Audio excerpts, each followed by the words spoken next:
think creation began with God. What does your gut tell you? Is it closer to the Big Bang or to the creation Adam and Eve story? What does your gut tell you it might be? For me, the Bible it's a book about God. It's a book about God's relationship with humanity, humanity's relationship with God. Okay. That's what it's about. So to ask me, I remember your question, to ask me, am I closer to the Big Bang Theory or to Adam and Eve? I don't look at the story of Adam and Eve in a factual sense. I look at that as, we could describe it as the creation myth. To me, a myth is a narrative that reveals a profound and enduring truth. So, is the Adam and Eve story factual? No, not necessarily. Is it true? Absolutely. And when I say that, the truth in it is that God created all that is, however that was created, the Big Bang, if that turns out to be what it is, there it is, okay? But God created all that is. And God engages us in relationship. And God gives us a framework in which to live, in which to understand our existence. And that's all part of the creation story. So it's not a fact, but it's true. Does that make sense? Do you think man also creates God? I think man will always have a propensity to create a God in man or woman's own image. I think that is just kind of hardwired into who we are as human beings. That we will create a God that works for us. But do I think we created God, capital G? No, I don't. We human creatures have this tendency to think of the narrative of our lives with ourselves in the center. And we're not. God is at the center of our narrative. We're not at the center of our narrative, but we're always trying to switch places.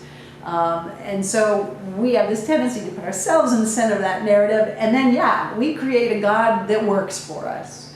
God is still a creator, right? He's still creating? Yeah, God is still, yes. Yeah. What is he creating through you? New ways to reveal God's will to the world, I guess. Anytime we might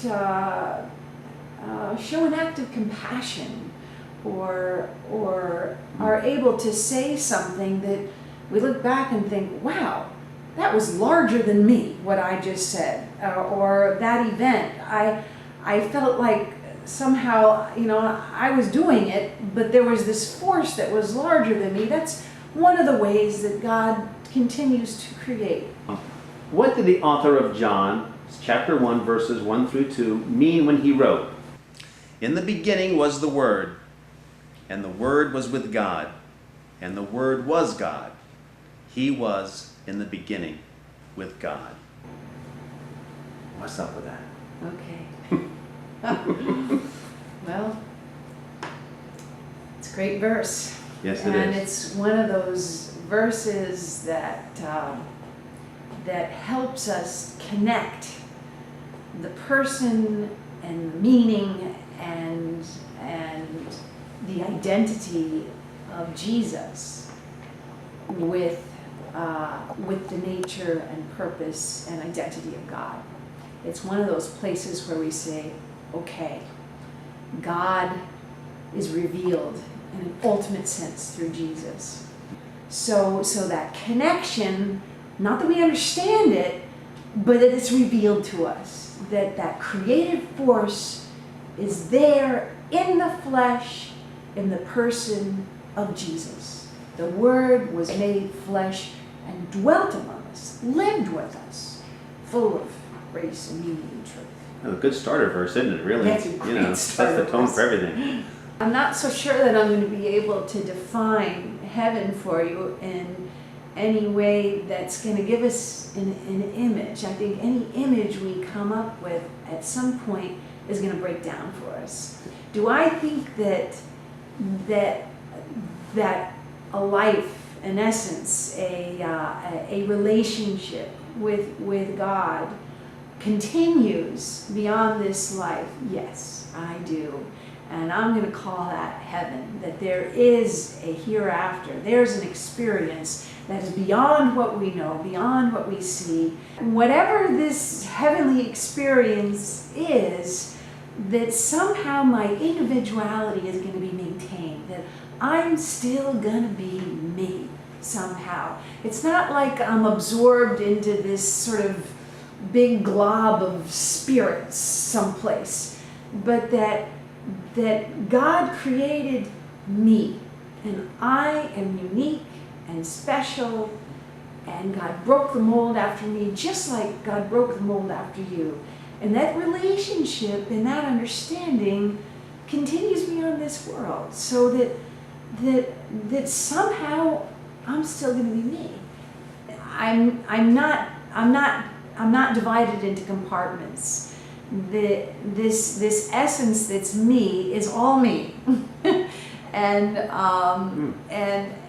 so now me may not look like this, me may not act or speak like this, but there's an essence.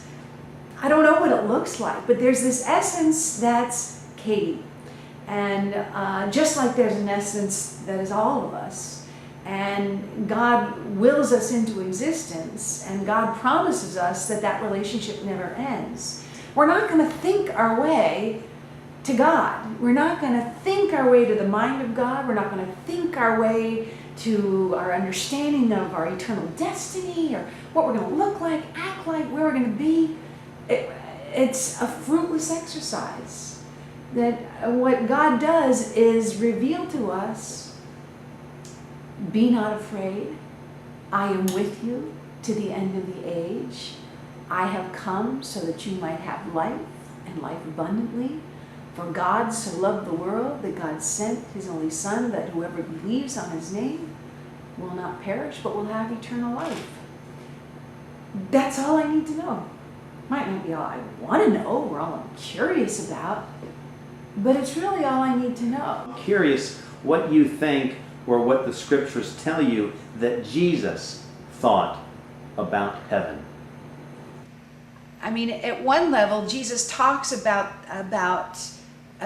building the kingdom of heaven here on earth, that there are things we can do to have the kingdom of heaven, thy will be done on earth as it is in heaven. And so Jesus talks about the kingdom of heaven allowing us glimpses of that sort of utopian kind of Christ-like image that can happen here, and that we can have those powerful moments here on earth. And so at one level, I think Jesus calls us to do God's will here on earth, so that the kingdom of heaven might come among us. And yet he also describes it as something out there that we will experience kind of in the hereafter, and often those passages feel more judgmental as well, that there's going to be a reckoning, and there are some that will and some that will not enter the kingdom of heaven. So we really hear Jesus using that term in different ways.